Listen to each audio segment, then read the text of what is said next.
896 words, right on target within 5% of 900. Here's the script. The salt-hoarding reason your own blood refuses to freeze as fast as the water in your glass is hiding inside a lake few people ever hear about. In 2011, under the ice of Antarctica's McMurdo Sound, that same hidden trick built a finger of solid ice, growing straight down through open water. In under an hour, it touched the seafloor. Everything it touched turned to stone. Here's what nobody tells you about freezing. Water doesn't freeze evenly. It freezes selfishly. When ice forms, it pushes the salt out, hoards the pure water for itself, and dumps the leftover brine into whatever's underneath. Your blood does the same trick to survive cold, concentrating salt so your cells don't shatter. But drop that same selfish chemistry into a frozen lake, and the leftover brine doesn't just sit there. It sinks. It's colder than freezing and heavier than the water around it, so it falls and falls and falls, carrying its own private winter straight toward the bottom, where nothing is supposed to freeze first. Most lakes and oceans freeze from the top down. Sunlight fades, cold air settles in, a skin of ice spreads across the surface while the water below stays liquid, safe, ordinary. That's the story you were taught. It's not the whole story. Under the right conditions, brutal cold, still water, a surface just starting to lock into ice, that rejected brine sinks fast enough and cold enough that it drags a tube of ice down with it, like a straw poking through the water column. Scientists call it a brinicle. Most people call it the ice finger of death, because that's exactly what it becomes. It doesn't stay a curiosity floating near the surface. It keeps growing, keeps reaching, colder than the water around it by design, hunting for the one place it hasn't touched yet, the lake bed or seafloor, sitting undisturbed in the dark, completely unaware that winter is arriving from above instead of below. Now here's the part that breaks how you picture freezing. You assume ice needs cold air on top and water underneath, layered like a cake. Reverse it. In the McMurdo Sound event divers actually filmed, that brinicle didn't stop at the surface, and it didn't stop drifting.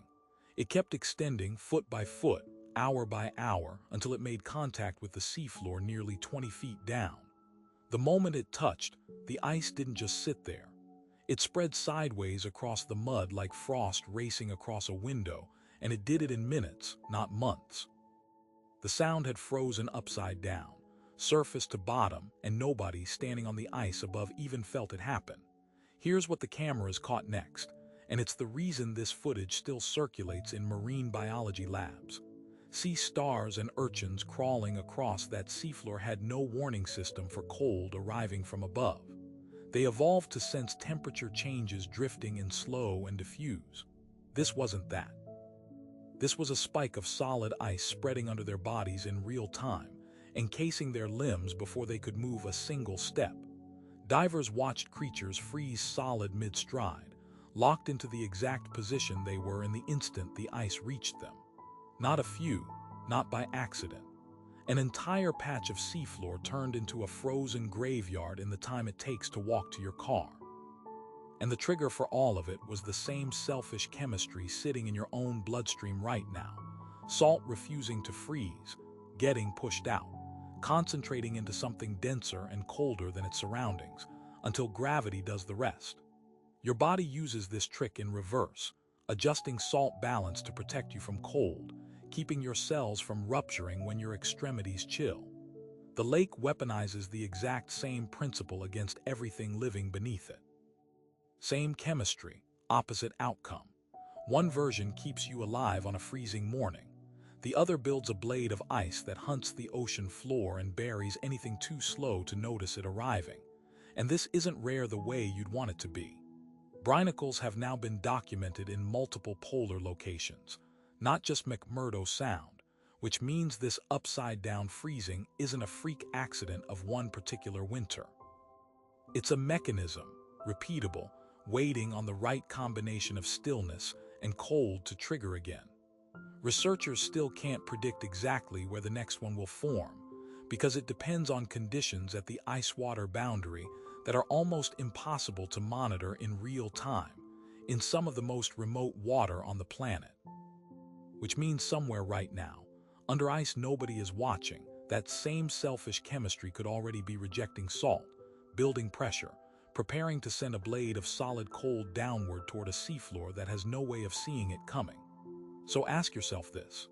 If your own blood already runs this exact chemistry to protect you from freezing to death, concentrating salt, rejecting ice, defending your cells 1 degree at a time, what happens the day that system gets pushed past what it's built for?